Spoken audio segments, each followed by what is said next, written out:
Why you can't cancel. You signed up for a free trial. You told yourself you'd cancel before it charged you. But the charge came anyway, and you didn't cancel. Not because you forgot, because the system was built so you wouldn't. This is not about your willpower. This is about design.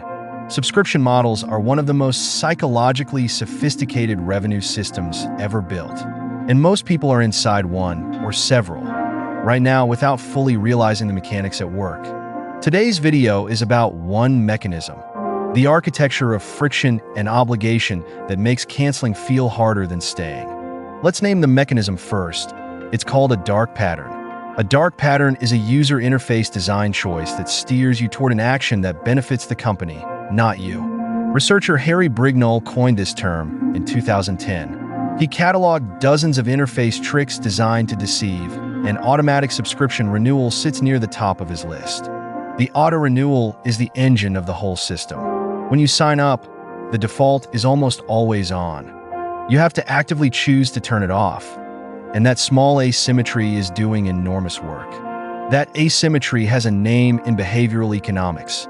It's called the default effect.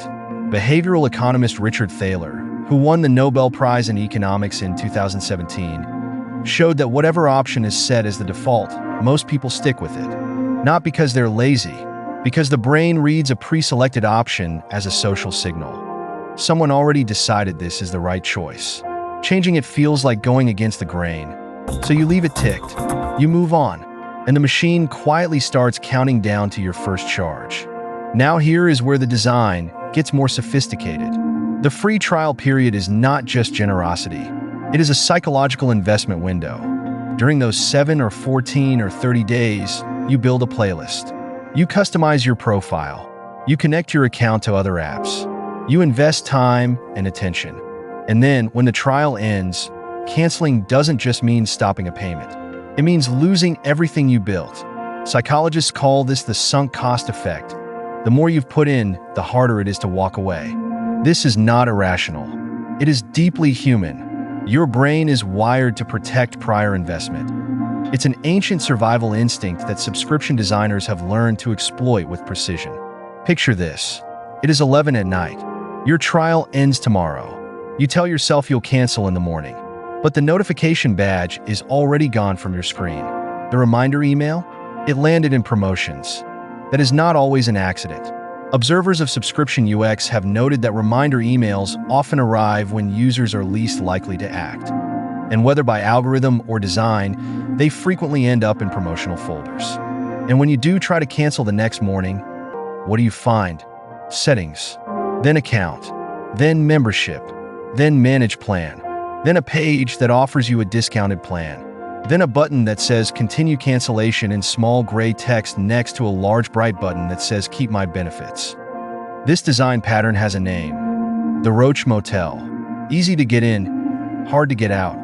The Federal Trade Commission in the United States has formally identified this as a deceptive practice and has moved to regulate it.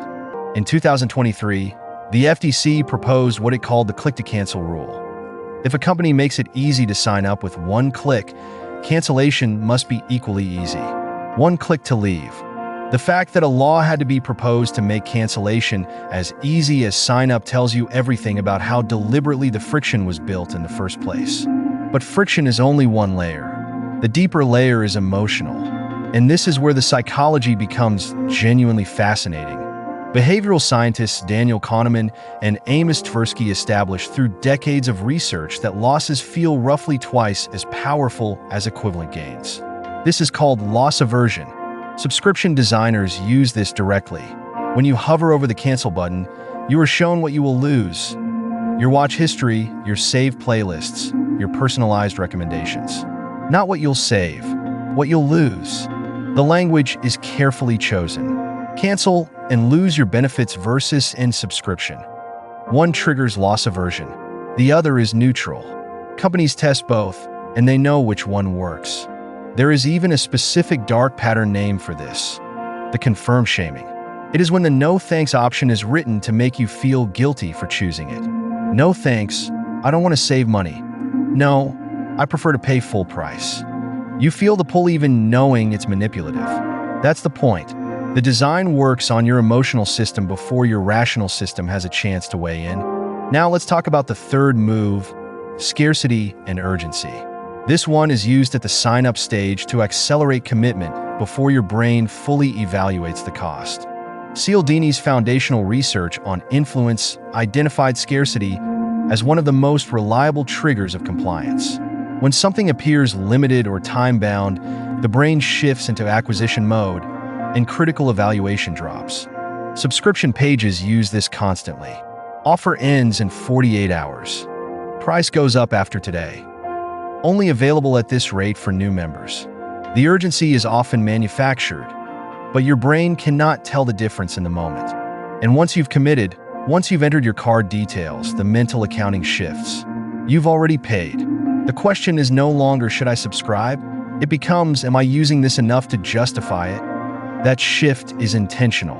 The moment you start justifying a subscription by use, you're already inside the retention loop. Because the months you use it less, the months where canceling would make the most rational sense, are the months you feel most guilty about canceling. Here is the counterintuitive twist, and this is the part that changes how you see all of it. None of these effects, the default bias, the sunk cost, the loss aversion, the guilt, are flaws in your psychology. They are features. They evolved because they were adaptive. They kept your ancestors alive. Protecting prior investment kept early humans from abandoning shelter halfway through building it. Responding to scarcity kept them from missing a limited food source. These were survival tools. Subscription designers did not break your brain. They found the oldest, most reliable levers inside it, and they pulled them in a commercial context your brain was never designed to navigate. That is not a reason to feel helpless. It is a reason to feel informed, because the moment you see the mechanism, it loses half its power over you. This is one mechanism. There are others, and they work the same way. Every video on this channel takes one invisible system and makes it visible. So, now that you see it, here's what you actually have. A practical lens. Let's walk through it. When you see a free trial, your brain now asks, what investment am I about to make that will make this hard to leave? Set a calendar reminder for 2 days before the trial ends, not the day of. When you see a cancel page that lists everything you'll lose, recognize the loss aversion trigger. Ask yourself, am I actually using these features, or do I just fear losing them? When you see offer ends in 48 hours, ask whether the same offer has been running for weeks. Often it has. Urgency that never expires is not urgency. It is theater. And when you find yourself in a 5-step cancellation maze, know that the FTC and regulators in the European Union have both formally identified this as a harmful practice. You are not being oversensitive. You are being obstructed.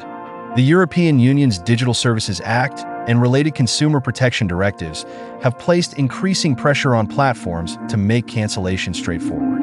Regulators on multiple continents have reached the same conclusion. The friction is not accidental. There is a broader pattern worth naming here. The subscription model, at its best, is a genuinely fair exchange, ongoing value for ongoing payment. Many services deliver exactly that. The problem is not the subscription model itself.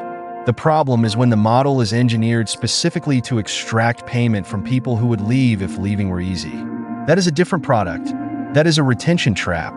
And the sign that you are in a retention trap rather than a fair service, is always the same. How hard is it to leave? A service that is genuinely confident in its value makes leaving easy because it expects you to come back. A service that is not confident in its value makes leaving hard because it knows you won't. That is the lens. That single question, how hard is it to leave, tells you more about a service's confidence in its own product than any marketing copy ever will. You signed up for a free trial. You told yourself you'd cancel before it charged you. Now you know exactly why that felt harder than it should have, and who built it that way. Subscribe to this channel. Every video hands you one more lens like this one. And next, how slot machines were reverse engineered into your phone. The exact same mechanism, running in the app you open most today.